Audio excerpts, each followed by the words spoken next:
voitures légères et un poids lourd qui sont concernés dans cet accident. Les gars, direction Brancard. Monsieur? Monsieur? Ça va? Ouais, ou ouais, non?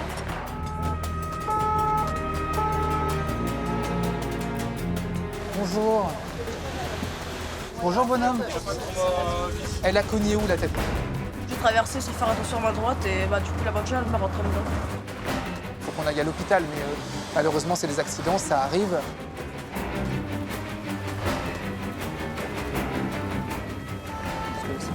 C'est là-bas, regarde là-bas. Ah, c'est là-bas, ouais. Non. C'est vous qui l'avez trouvé? Et alors, il était comment? Comme ça. Là, il faut vite le transporter pour qu'on sache vite ce qu'il a. Alors attention pour lever.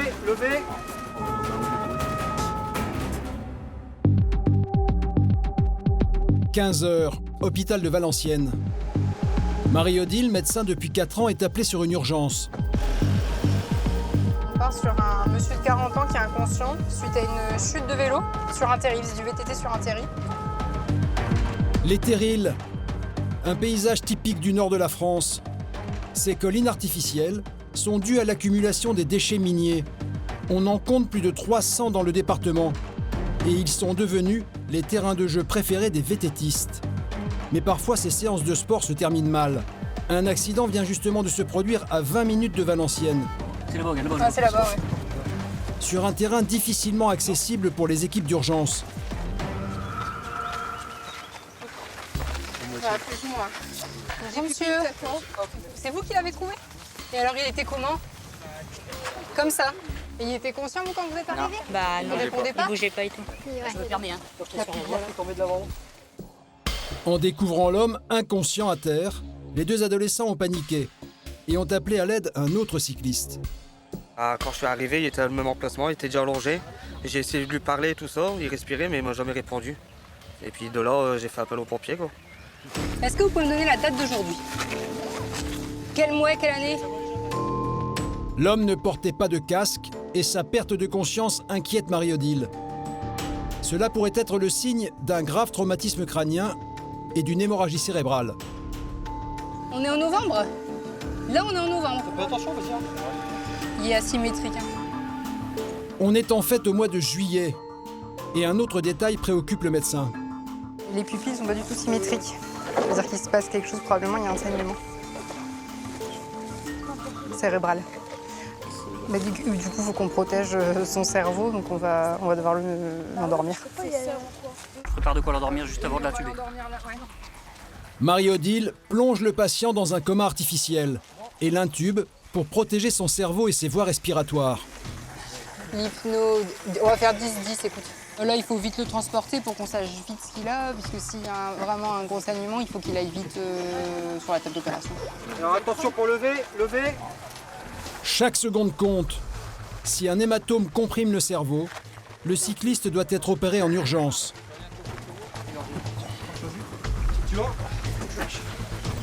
Le blessé à peine évacué, les VTTistes reprennent leurs acrobaties, non casqués pour la plupart. Une imprudence sans laquelle le patient aurait peut-être évité ce grave traumatisme crânien. S'il avait le casque, effectivement, il n'y aurait pas eu les mêmes conséquences. Une négligence comme ça, je la déplore, puisque voilà, aujourd'hui, monsieur, j'espère que ça va aller, mais c'est quand même pas sans conséquences. Hein. Le cycliste pourrait en effet garder des séquelles moteurs et neurologiques irréversibles.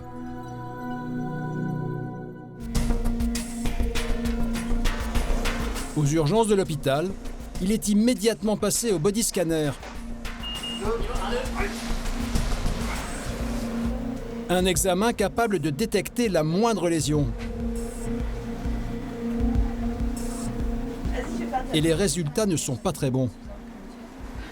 Sur le scanner, on voit qu'il y a un saignement en fait, cérébral. Bon, c'est pas un hématome, c'est pas une collection, c'est un saignement qui est diffus. Donc a priori, il n'y a pas de geste à faire en urgence chirurgicale. Et puis il y a de multiples fractures de la face. 2 mois après son accident, l'homme est toujours en convalescence. En raison de l'hémorragie cérébrale qui a comprimé son cerveau, il doit réapprendre un à un les gestes du quotidien.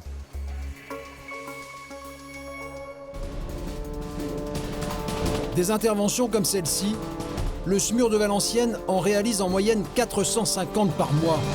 Accidents domestiques, agressions. Je pense qu'il s'est enfoncé vraiment 10 cm.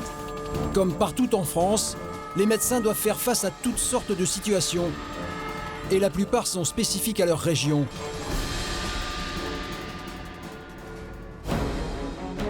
Valenciennes est située à 40 km de Lille, à la frontière belge. À proximité, 3 autoroutes très fréquentées. Et les accidents de voiture y sont nombreux. Vous êtes prêts les gars, direction le Brancard. En raison de sa proximité avec la Belgique, le Nord est l'un des hauts lieux du trafic de drogue. Et les médecins doivent souvent voler au secours de consommateurs accros. Il faut arrêter de prendre ça, hein. Ça va mal se passer. Hein. Surtout, le Nord est l'un des départements les plus pauvres de France. À Valenciennes, le taux de chômage atteint 16%, soit 7% de plus que la moyenne nationale.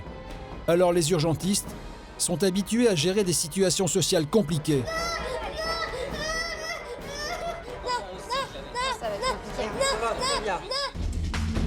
Pendant 4 mois, nous avons suivi les 27 médecins du SMUR de Valenciennes. Parmi eux, Marie-Odile, une enfant du pays. Malgré ses 4 ans d'expérience seulement, cette jeune maman sait s'imposer face aux patients les plus difficiles. Vas-y, me casse pas les couilles. Et nous, on n'est pas là pour se faire insulter, d'accord? Nicolas, lui, est un des piliers du service. À 40 ans, passionné par son métier, il vit chaque intervention à 100%. Heureusement qu'ils ont été voir si tout allait bien. Je me mets pour trouver mort cet après-midi dans la chambre. Enfin, Dimitri, à 32 ans, il est un médecin exigeant, mais il sait aussi être à l'écoute de ses patients et de leurs familles. Si vous avez le moindre souci, que vous avez besoin d'en discuter avec nous, on est disponible à l'hôpital et puis on peut en reparler, d'accord, tranquillement. Immersion au SMUR de Valenciennes, où chaque jour, les médecins se battent pour faire gagner la vie.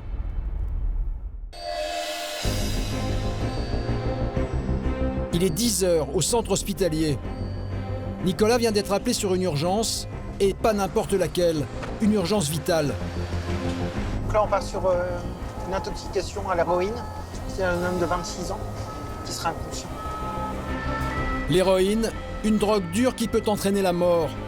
La plaque tournante de ce trafic se trouve à quelques kilomètres seulement de Valenciennes, en Belgique et en Hollande. Alors le SAMU est souvent appelé sur des cas d'intoxication. Mais aujourd'hui, le profil du patient va les surprendre. La victime est un jeune homme de 26 ans, commercial, qui habite chez son père et sa belle-mère, en périphérie de la ville. C'est où? Nicolas ne perd pas une seconde, il doit poser un diagnostic et connaître la gravité de l'intoxication. Il respire pas beaucoup. Bon, tu vas mettre ton coquille là, vous allez le mettre dessus. Mets-le là et mettez-le dessus. Tu mets l'oxygène à fond, s'il te plaît. C'est une intoxication grave, avec un patient qui respire très peu, très peu, et donc on va devoir le mettre en coma artificiel et suppléer la respiration, parce que là, il y a un risque vital immédiat. Une respiration lente, un visage pâle, les extrémités déjà froides. L'intuition de Nicolas se confirme. Son patient fait une overdose. Vous le mettez plus par là, s'il vous plaît. Vous voulez prendre lesquels? Ouais.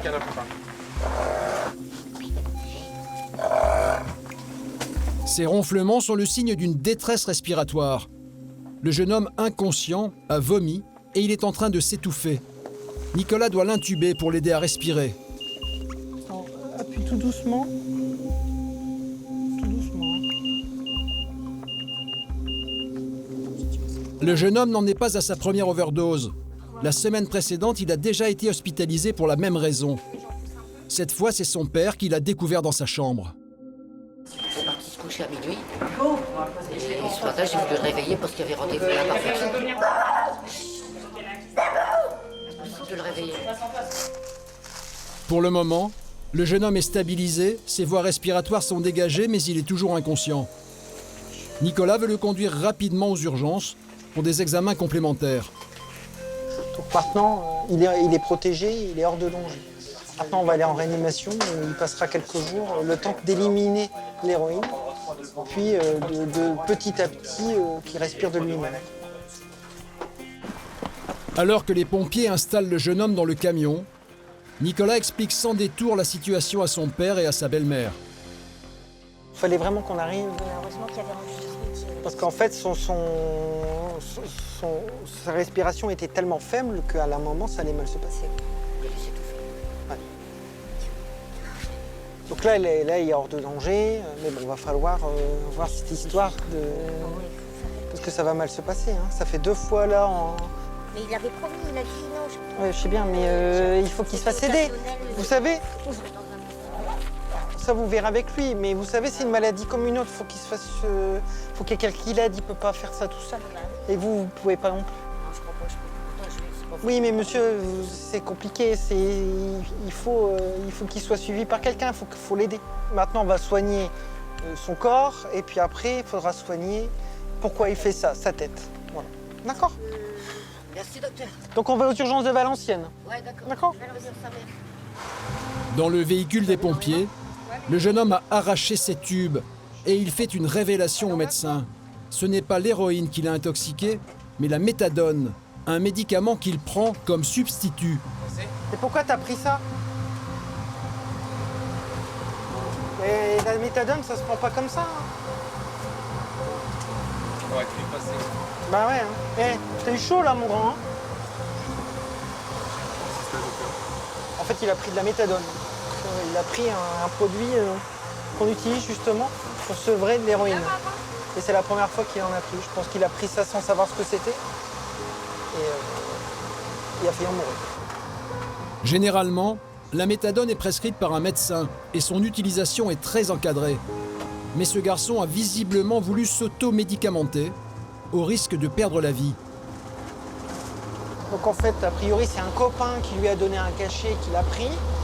Donc maintenant, on va dans un service d'urgence standard où on va le surveiller quelques heures, puis le mettre dans les mains de l'équipe d'addictologie pour savoir pourquoi il fait ça, pourquoi il prend cette drogue, et l'aider pour qu'il arrête et pour qu'il puisse faire un sevrage correct et pas prendre des médicaments sans savoir ce que c'est. Le jeune homme aurait pu en mourir. Ça va? Nicolas veut lui faire prendre conscience de la gravité de son addiction. Ouvre les yeux. Donc là, on va aux urgences. Il faut arrêter de prendre ça. Hein. Ça va mal se passer. Hein. Dis. Ah ouais, mais bon. Là, t'es venu aux urgences il y a 1 semaine. Là, tu recommences. De toute façon, on va t'aider, t'inquiète. Ok? Une fois aux urgences, le patient est pris en charge par l'équipe soignante. Allez, on va par ici. Ça va aller?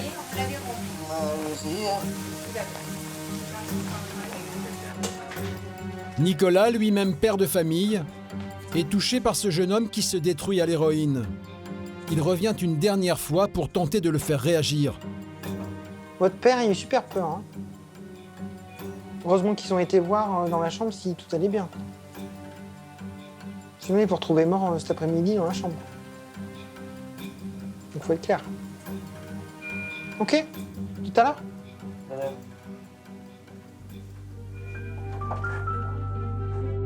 Nicolas ne peut faire plus. Au fil des années, il a appris à garder la distance nécessaire avec ses patients. C'est très important d'être neutre. Il faut toujours être neutre quand on soigne quelqu'un, parce que si on met dans nos prises en charge du sentiment, ça nous ralentit et on peut prendre des mauvaises décisions. On doit prendre des décisions de façon neutre et purement scientifique, et pas de façon affective. Dans les jours qui suivent, le jeune homme commencera un suivi psychologique. Aujourd'hui, les équipes du SMUR lui ont sauvé la vie. Mais Nicolas n'en a pas terminé. Il est appelé sur une autre intervention, à nouveau une question de vie ou de mort. Allô ? Un accouchement qui va se révéler très compliqué. Avec 33 500 naissances par an, le Nord est le département français où la natalité est la plus forte. Alors les médecins du SAMU sont souvent appelés sur des accouchements. Certains plus difficiles que d'autres. Donc là, on part sur un accouchement, mais qui a l'air d'emblée très compliqué. D'après les informations qu'on a, une procidence du cordon. Donc qu'une procidence du cordon, c'est quand le cordon sort avant le bébé, ce qui est catastrophique. La procidence du cordon ombilical est une situation rarissime, 0,6% des naissances, et elle peut être fatale au bébé. En 12 ans d'urgence, Nicolas n'a encore jamais été confronté à un tel cas. Donc, dame de 36 ans, enceinte de 7 mois, le terme est prévu pour le mois de septembre. À notre arrivée, le cordon passe dans environ 20 cm de la vulve, mais la tête n'est pas engagée. Donc ça fait à peu près 35 minutes qu'elle s'est aperçue que le cordon passait. Vous sentez le bébé bouger? Sans pousser. Vous sentez bouger le bébé? Ça contracte? Pas du tout. Le cordon sorti, le bébé n'est plus alimenté en oxygène. La mère doit accoucher au plus vite, même si elle n'est qu'à 6 mois de grossesse. Il faut vous essayer de pousser tout ce que vous pouvez même. Il faut sortir le bébé même. Mais le travail n'est pas suffisamment avancé pour envisager un accouchement par les voies naturelles. Il faut réaliser une césarienne. Appelez les pompiers. Faut qu'on dégage. Allez. Allez. On s'en va. Vous mettez, vous démerdez, mais on s'en va tout de suite. Il y a le cordon qui est sorti même. C'est très grave pour l'enfant. Là, le col n'est pas assez ouvert pour passer par le bas. Donc il faut qu'on ouvre dans les césariennes. D'accord? On va faire la première. Ouais, c'est très grave. Hein. Il faut qu'on se dépêche. Vous sentez le bébé bouger? Elle bouge? Vous la sentez bouger? La césarienne est une intervention qui ne peut se faire qu'en milieu hospitalier. Je m'en fous. Allez! Putain, faut pas le dire en... Sans perdre une seule minute, Nicolas alerte la maternité la plus proche. Ouais, c'est Nicolas Houd. Passe-moi le régulateur très rapidement, s'il te plaît. Pour que l'équipe soit prête à intervenir dès leur arrivée. Ouais, procidence du cordon, col à 3 doigts. Donc j'ai remis cordon, j'ai la main dans la dame. Donc César en urgence. On est là dans 10 minutes, un quart d'heure. Merci. Allez, on roule. Allez, on roule. Et vous roulez, hein.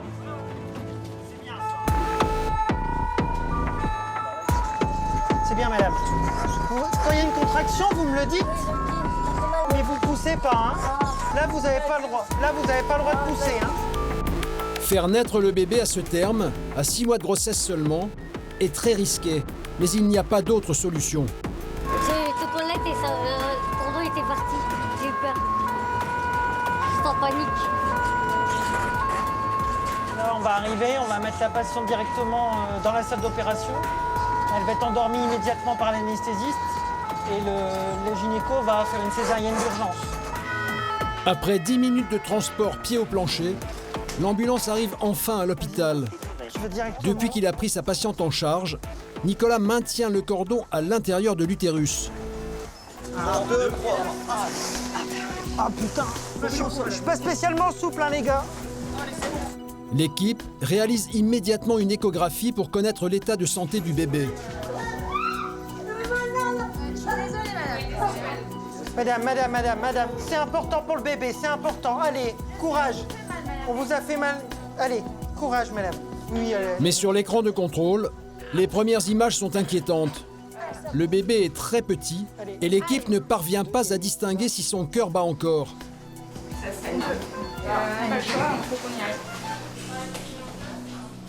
Donc on va voir comment le bébé va être après la césarienne. On va voir si son cœur bat encore ou non. C'est vraiment la situation la plus délicate en obstétrique. Maintenant, il n'y a plus qu'à attendre de voir ce qui va se passer. Quelques minutes plus tard, les médecins ont fait naître le bébé. Nicolas vient aux nouvelles. Et elles sont dramatiques.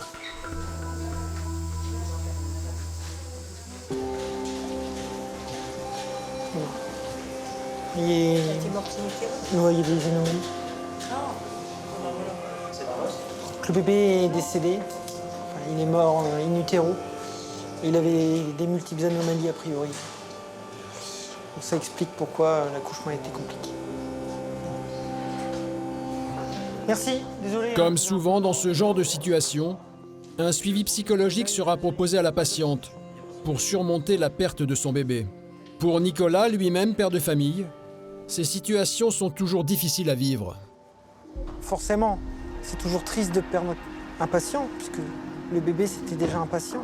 Mais on a fait tout ce qu'on pouvait, et malheureusement on ne peut pas lutter contre la mort. Ce que je dis toujours, c'est qu'on n'est pas Dieu, il ne faut pas se considérer comme Dieu, c'est qu'on est des scientifiques avec des protocoles qu'on applique. Malheureusement, parfois, le corps humain ne suit pas nos protocoles et ne va pas dans le sens où on veut qu'il aille. Mais c'est la vie, et la mort, c'est la vie, ça fait partie. Donc il faut l'accepter.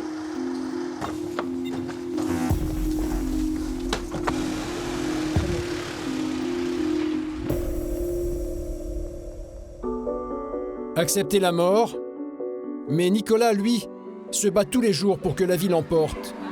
Et son combat commence avec les plus jeunes.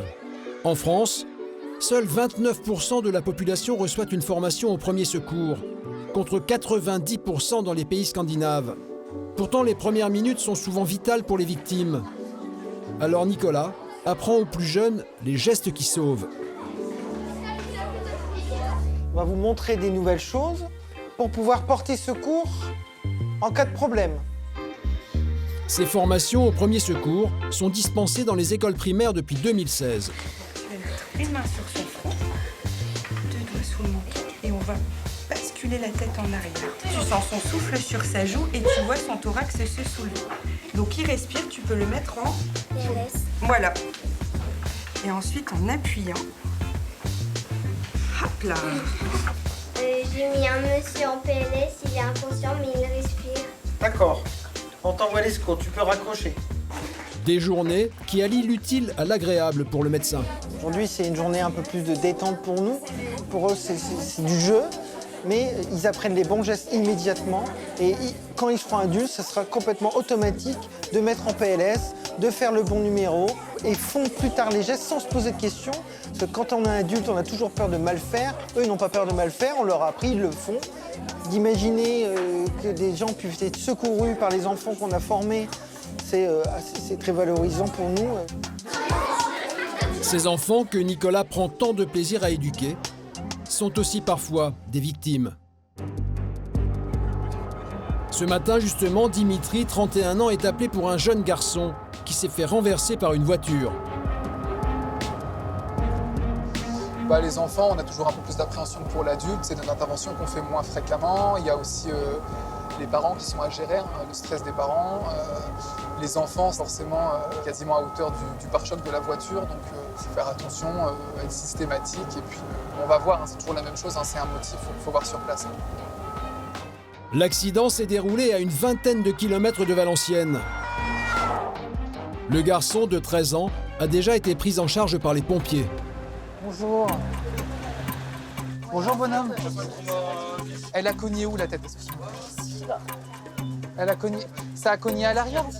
Ça a cogné là. D'accord. Ici le ventre, ça fait mal? Pas du tout. Quand j'appuie là comme ça déclenche pas de douleur? Ici comme ça? Non?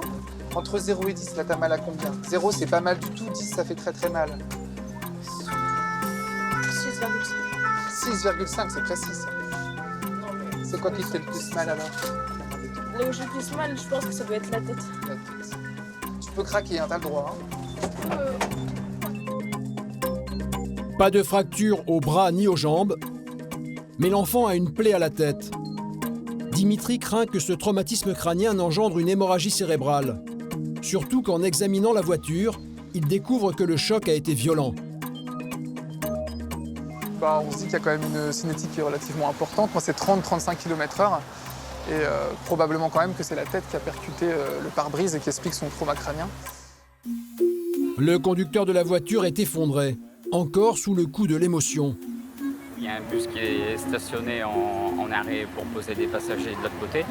Et puis l'enfant arrive en courant derrière le bus et je le percute simplement.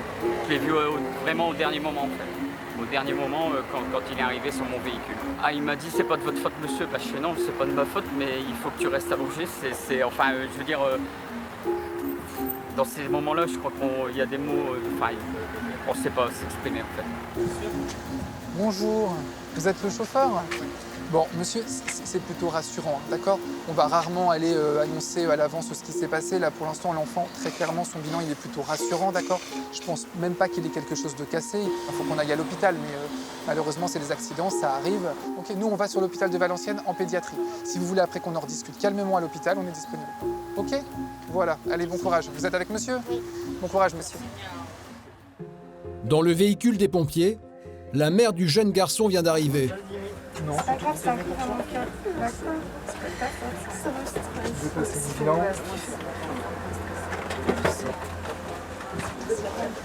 Maintenant, tu feras plus attention.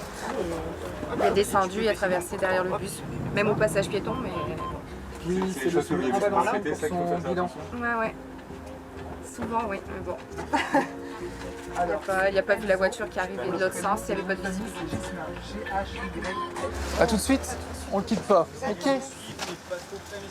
Bon, bonhomme, on va sur l'hôpital, d'accord? D'accord. Si la douleur, elle s'aggrave, si ça va pas, tu me le dis, ok? Si tu as envie de vomir, tu me le dis aussi, ok? Bon, c'est bien, bonhomme, t'es courageux, hein. Le jeune patient est emmené aux urgences pédiatriques. En chemin, il se remémore son accident. J'ai vu que les voitures, elles s'étaient arrêtées pour le passage piéton pour que je puisse passer. Du coup, j'ai traversé sans faire attention à ma droite et du coup, la voiture, elle me rentre dedans. J'ai dû faire 3-4 tours. La tête se fait mal, mais après, faut savoir regarder sur soi.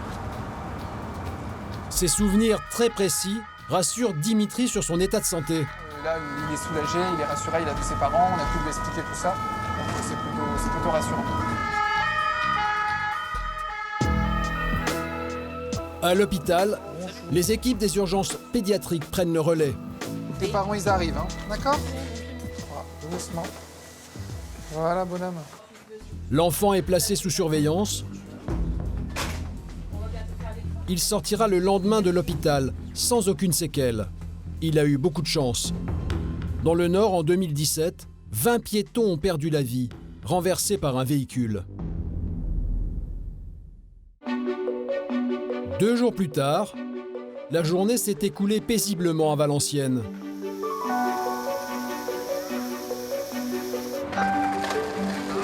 Il est 18h.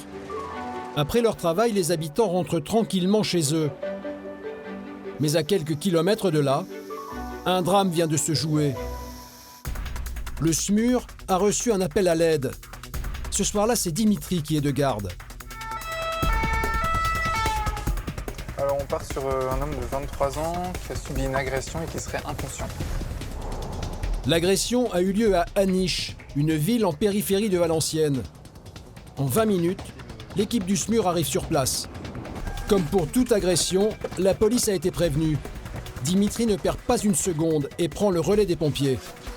Bonsoir. Donc sachant que c'était son anniversaire, il y a alcool et sûrement un joint en même temps, voire 2. Est-ce que tu m'entends là? Serre-moi la main. La situation est mal engagée. Le jeune homme est dans le coma.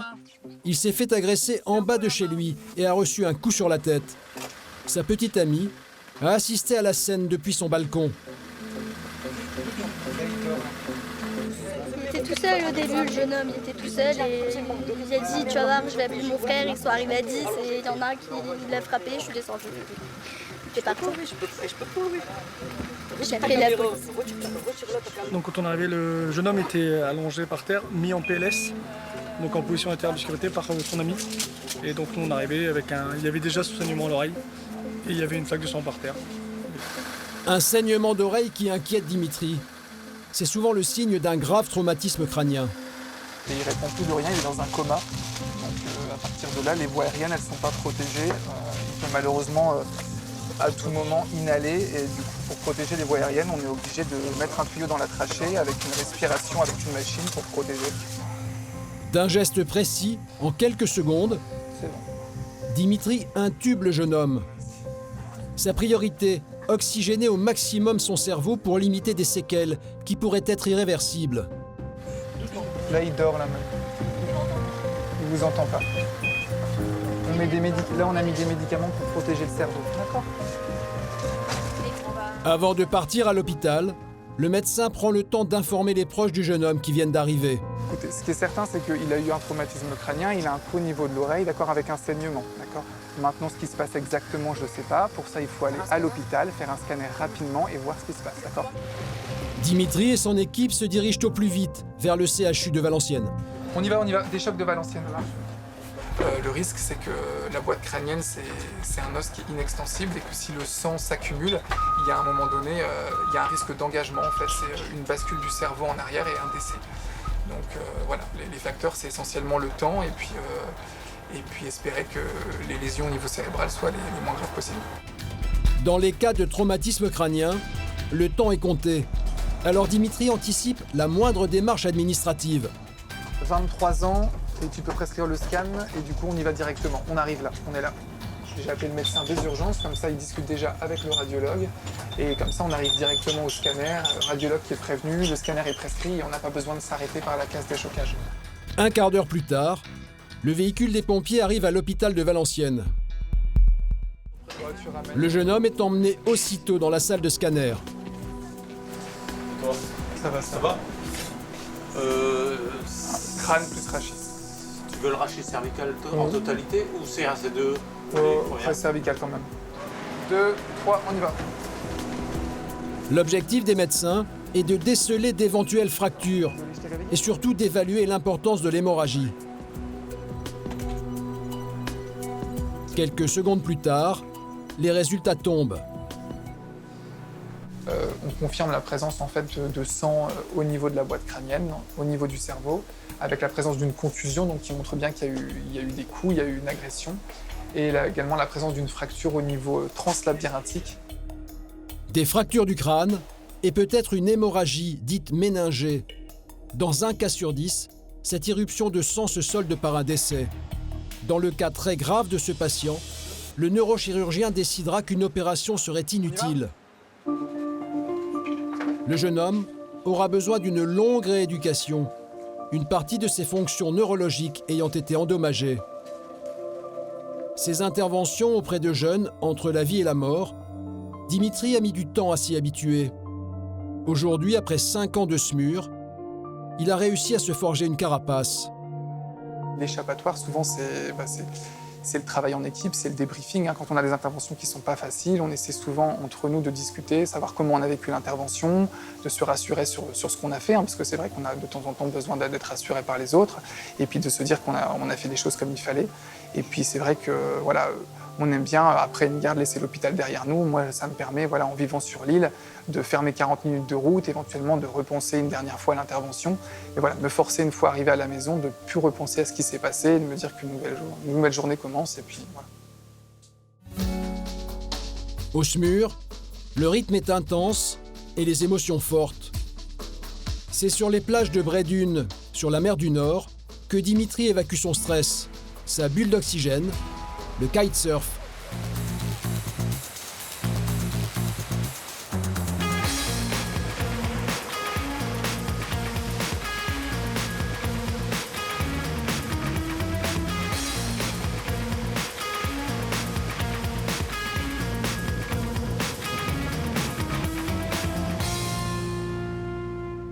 Il faut essayer de trouver un échappatoire, donc essayer de laisser l'hôpital au maximum derrière soi quand on a fini sa garde. Donc il faut essayer, sur ces temps de repos, de s'évader comme on peut, avec le sport, avec les amis, avec la famille.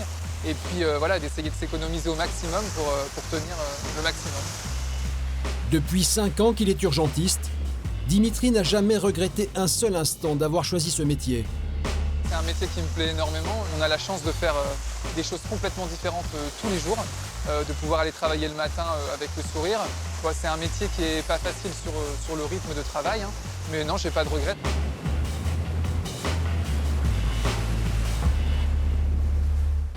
Et le rythme ne va pas faiblir.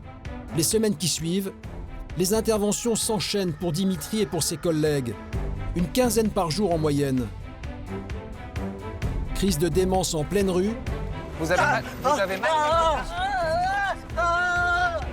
Détresse vitale chez un nourrisson. Il est complètement déshydraté.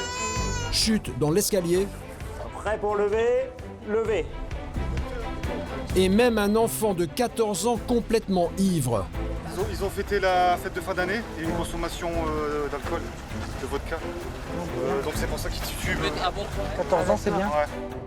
Mais l'un des motifs les plus fréquents de déclenchement du SMUR, ce sont les accidents de la route. Valenciennes est au cœur d'un maillage routier important. À proximité de la ville, 3 autoroutes. L'A2 qui dessert la Belgique, mais aussi l'A21 et l'A26. Des tronçons très fréquentés, où les accrochages sont nombreux. Un accident vient justement de se produire. Le scénario que les secouristes redoutent le plus, un carambolage. C'est Thomas qui est envoyé sur les lieux. Il y a 2 voitures légères et un poids lourd qui sont concernés dans cet accident. Apparemment, le conducteur du poids lourd serait somnolent. L'accident a provoqué un gigantesque embouteillage. Les pompiers sont déjà sur place. Le conducteur il est déjà conditionné. D'accord. Et là ils sont en train de sortir le conducteur du camion. D'accord. C'est un ralentissement sur l'autoroute qui serait à l'origine du carambolage. Dans cette camionnette blanche et ce camion rouge, une équipe d'ouvriers qui rentrait d'un chantier. Alors qu'ils s'arrêtent à cause d'un embouteillage, une voiture les percute par l'arrière à pleine vitesse. Moi j'étais à l'arrêt, mon collègue était derrière à l'arrêt aussi, avec les feux de détresse, et le troisième véhicule il nous a percutés. Pose la question pour le collègue, quoi. C'est embêtant, c'est pour lui, nous sauvons, on n'a rien. Ah ouais, tout de suite en descendant du véhicule, j'étais le voir et j'ai demandé si ça allait, puis j'ai prévenu les secours. Bah, elle m'a dit. Ils ont demandé où est-ce qu'il était, quoi, ils savaient plus quoi. Il était son âme. Le chauffeur du camion rouge qui s'est fait emboutir est encore sous le choc, avec une plaie à la tête. Pendant que les pompiers l'extraient de l'habitacle, Thomas se rend auprès du conducteur de la voiture. Bonjour monsieur. Ça va? Le choc qu'il a subi a lui aussi été très violent. Vous savez pas à quelle vitesse vous rouliez, non? On a pris sa statue, tout ça, non? Ouais, on a tout pris. L'homme est sûrement victime d'un traumatisme crânien, mais il n'a pas d'autres blessures apparentes. Il doit être emmené d'urgence à l'hôpital pour des examens plus poussés. À l'extérieur, Vous êtes prêts les gars, direction Brancard. En avant. les pompiers sont enfin parvenus à sortir le chauffeur de l'habitacle du camion. Il est totalement désorienté. Mais ce qui inquiète surtout les médecins, c'est sa torpeur. Elle pourrait être le signe d'une hémorragie cérébrale. Monsieur? Monsieur? Ça va? Ouais ou ouais non? C'est compliqué là? Vous comprenez bien ce que je vous dis? Ouais? Voilà. Bonjour monsieur. Attendez votre bras monsieur. Bonjour monsieur. Ça va? Vous avez pas mal, non? Non. Et au ventre, vous avez pas mal? Quand j'appuie là? Non? Pardon? D'accord. Vous pouvez bouger les jambes? Voilà, vous sentez que je touche là ou pas? D'accord, ok. T'as pas mal au cou, non? Non, la tête c'est... Ok, uniquement la tête, d'accord. Hein, le risque c'est qu'il ait eu un trauma crânien avec une hémorragie intracrânienne. Thomas veut réaliser un scanner au plus vite. Allez, on y va. Pour déterminer l'étendue de ses lésions. Non, le plie pas, laissez-le laisser droit. Je sais que t'es pas bien. C'est ennuyeux, mais on n'a pas le choix. 10 minutes plus tard, les urgences sont en vue. Ça, on est arrivé, hein.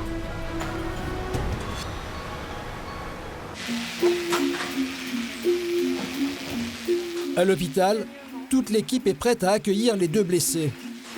Pendant le trajet, le conducteur de la voiture a repris ses esprits.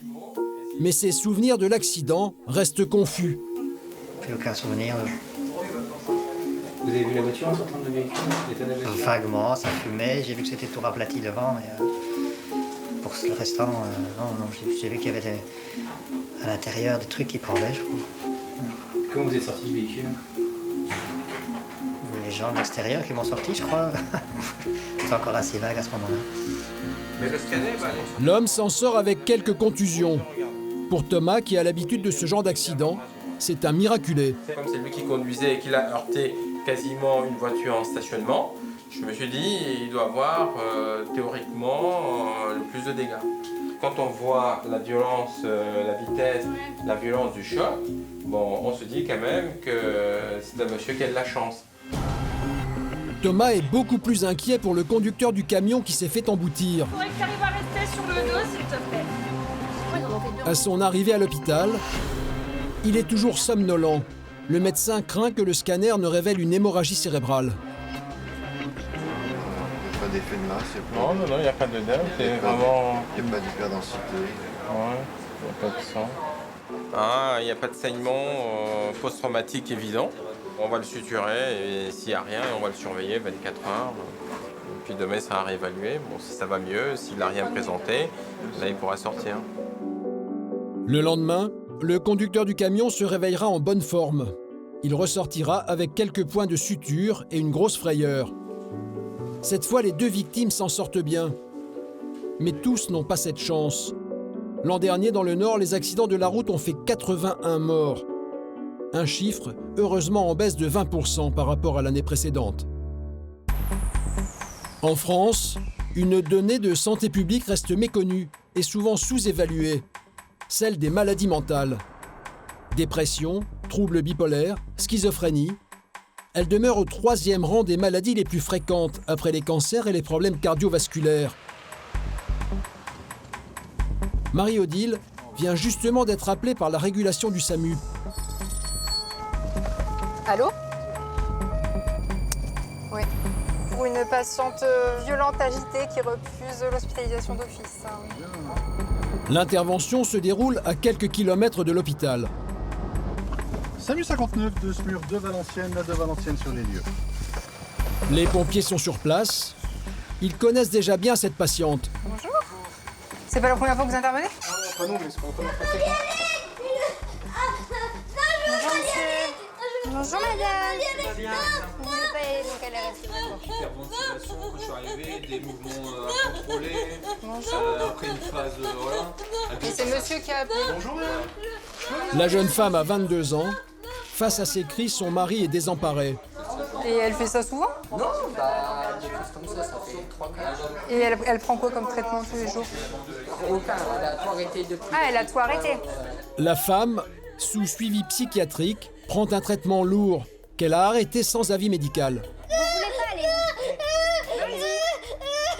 Vous voulez pas aller où? Vous voulez pas aller où? Mais vous voulez pas aller où, Mandy? Je suis le médecin du SMUR. D'accord. Tu prenais des médicaments pour te calmer et tout arrêté parce que tu trouvais que tu dormais trop? T'arrivais plus à les prendre? Et là, tu dors plus? Et ben c'est pour ça que ça va pas. Les médecins tentent de calmer la jeune femme, mais rien n'y fait. Ils vont devoir lui administrer des médicaments. Moi, je propose de te donner un médicament pour te détendre. J'ai pas dit que j'allais t'endormir. Ça va être compliqué. Hein. Ça va, tout va bien. Manifestement, ça va être difficile. Le but de Marie-Odile, éviter de recourir à la force. Si tu veux pas le prendre de toi, moi je vais devoir te l'injecter. Non, je veux pas l'injecter. Bah alors prends-le. Non, Prends-le toi-même. non, je veux pas le prendre, je veux plus prendre de médicaments. Bah alors du coup je vais te l'injecter. Bah si, t'es pas bien. Tu raisonnes pas bien là. D'un coup, la jeune femme semble se calmer. Marie-Odile pense avoir gagné la partie, mais l'accalmie est de courte durée. Va te mettre sur le brancard. On va y aller au truc de l'hôpital. Pour pouvoir emmener la patiente aux urgences et la soigner, l'équipe va devoir employer la manière forte. Tu es avec nous ou pas? On va te prendre par la force, on va être obligé. On va être obligé. On va être obligé là. Tu vas y aller. Je peux pas y aller. Alors, vas-y toi-même.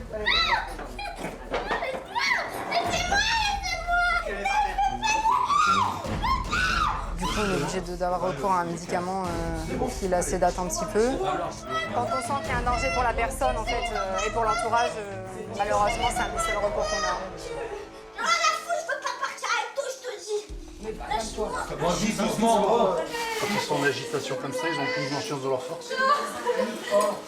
C'est le problème de ce genre de patient, c'est que c'est des petits gabarits et pour finir, on n'est pas assez de 4 dessus. Quoi.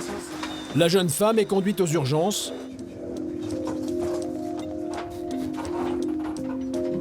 Elle restera plusieurs jours dans le service et repartira avec un traitement approprié. Bon courage à vous. Au revoir. Pour Marie-Odile, c'est la fin de l'intervention. Mais ces opérations musclées lui laissent toujours un goût amer. Ce genre d'intervention, c'est quand même compliqué. Hein, et à un moment, on croit gagner la partie avec le dialogue, avec oui, elle se lève, oui, elle réagit. Et puis au final, non, ça part complètement dans une autre voie. Et c'est pas un recours qu'on aime, hein, comme on peut le voir avec les pompiers. Et nous, on ne sait pas faire ça. Le rapport de force, il ne doit pas être présent. Et quand on y arrive, moi, j'aime pas. Hein, je me sens pas. Pour moi, c'est pas un acte réussi, quoi. Effectivement, c'est pas de la détresse vitale, c'est de la détresse psychiatrique. C'est aussi ça. Notre métier, c'est aussi ça.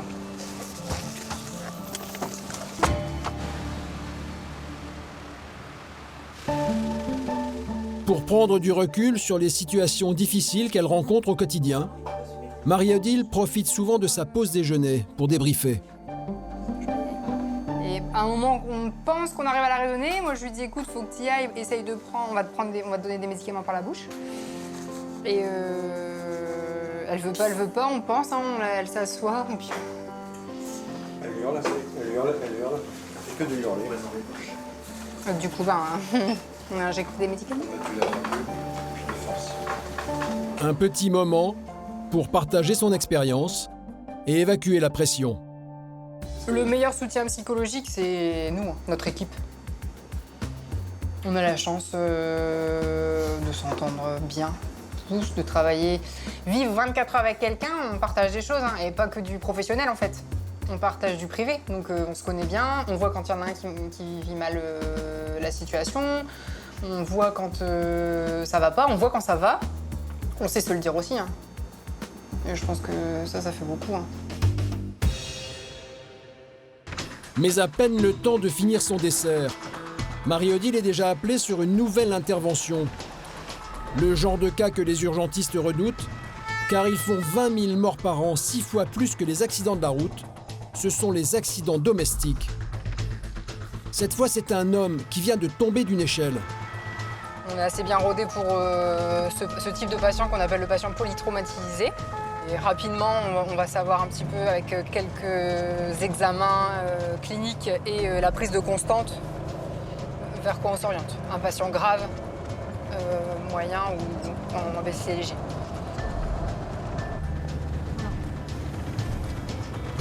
L'accident s'est produit dans cette maison en ruine que le propriétaire est en train de rénover. Bonjour. Bonjour. Monsieur. Bonjour monsieur, je suis le médecin. Monsieur qui est tombé de là-haut. La charpente? Ouais. Et en fait, il a fait un petit étourdissement là-haut et en fait, il est tombé. D'accord. Donc là, il a une grosse douleur au niveau du dos et au niveau de la poitrine. Vous êtes retombé sur le dos en fait directement? Non, c'est quoi? Vous savez pas? Vous vous souvenez pas de... Vous avez un peu? J'ai eu un flou et je sais plus ce qui m'arrive. D'accord, donc c'est à cause de ça que vous êtes tombé. Je vais regarder derrière. L'homme est tombé de plus de 5 mètres de haut. Dans son malheur, il a eu de la chance. Il aurait pu s'empaler sur les poutres et les gravats dispersés au sol. Ce sont ses voisins qui sont venus à son secours. Il ne voulait pas qu'on appelle les pompiers, ni sa femme, et il voulait qu'on l'aide. Le couple a eu le bon réflexe. Il a interdit à la victime de se relever et a appelé les pompiers. Après une pareille chute, l'homme pourrait avoir une lésion à la colonne vertébrale et le moindre mouvement pourrait entraîner une paralysie. Là, je vous fais mal? Là? Non. Vous avez mal où, dites-moi, hein? Dans la poitrine, toujours. D'accord. Ok. Et au niveau des membres? L'homme se plaint de douleurs dans le torse. L'urgence, c'est de le ramener assez rapidement à l'hôpital de Valenciennes pour pouvoir faire le bilan scanographique. Après avoir sécurisé sa nuque, les pompiers l'emmènent dans l'ambulance. Mais il n'y a pas que ces blessures qui inquiètent Marie-Odile. Il y a aussi la cause de la chute. Donc, monsieur n'a pas chuté par accident, mais bien, il explique bien qu'il y a eu une perte à un moment de conscience. Donc ça peut être une chose potentiellement grave. Et puis il y a quand même les conséquences où il y a quand même une suspicion de hémopneumothorax. C'est quand même une contusion pulmonaire qui est à surveiller, qui peut s'aggraver. En tout cas, qui là est pour l'instant stable, mais qui peut s'aggraver. Le blessé n'a pas conscience de la gravité de son cas. Il regrette même que ses voisins aient appelé les secours. On se retirer, puis aller dehors, et puis tranquille. Oui, non, pour faire le film. Non, je vais pas faire le film. Hein. Non. C'est parce que j'aime pas déranger tout le monde. Voilà, Vous ne nous dérangez pas, on est là, c'est notre travail, hein, monsieur. L'homme semble un peu téméraire. En plus de ses réticences à alerter le SAMU, il est monté en haut de l'échelle alors qu'il avait déjà des douleurs dans la poitrine. Et c'est là que l'accident s'est produit. Puis là-haut, j'ai eu comme une douleur. Puis je sais pas ce qu'il y a. Après, je suis tombé. 10 minutes plus tard, le véhicule des pompiers arrive à l'hôpital. L'homme est tout de suite emmené dans la salle de scanner. Mais c'est bien compact. Hein. Ça fait mal où surtout, monsieur? Dans le dos? Le bas du dos? D'accord. L'examen révélera une fracture du sternum, l'os central du thorax, et aussi une fracture du haut de la colonne. Le patient doit une fière chandelle à ses voisins qui l'ont obligé à appeler les secours. Le fait de ne pas vouloir nous déranger aurait pu engendrer des conséquences pour lui. En fait, méconnaître des choses, notamment cette fracture du rachis qui aurait pu... Il voulait, il nous l'a dit, se traîner jusque sur le trottoir pour après rentrer tranquillement. La mobilisation dans le contexte d'une fracture du rachis lombaire aurait pu rendre ce patient paraplégique. C'est quelque chose de fréquent, les gens ignorent ou négligent des signes pour ne pas déranger, pour ne pas embêter, parce que les urgences sont surchargées, voilà, et du coup ils veulent pas embêter. Ni les pompiers, ni le SMUR, puisque c'est pas grave. Pour eux, c'est pas grave, ça va passer. Les examens ne révéleront aucun problème cardiaque. L'homme devra rester immobilisé dans un corset pendant plusieurs semaines. Tous les ans, Marie-Odile, Dimitri et Nicolas viennent en aide à plus de 5000 patients dans le Valenciennois. Et parmi eux, nombreux sont ceux qui leur doivent la vie.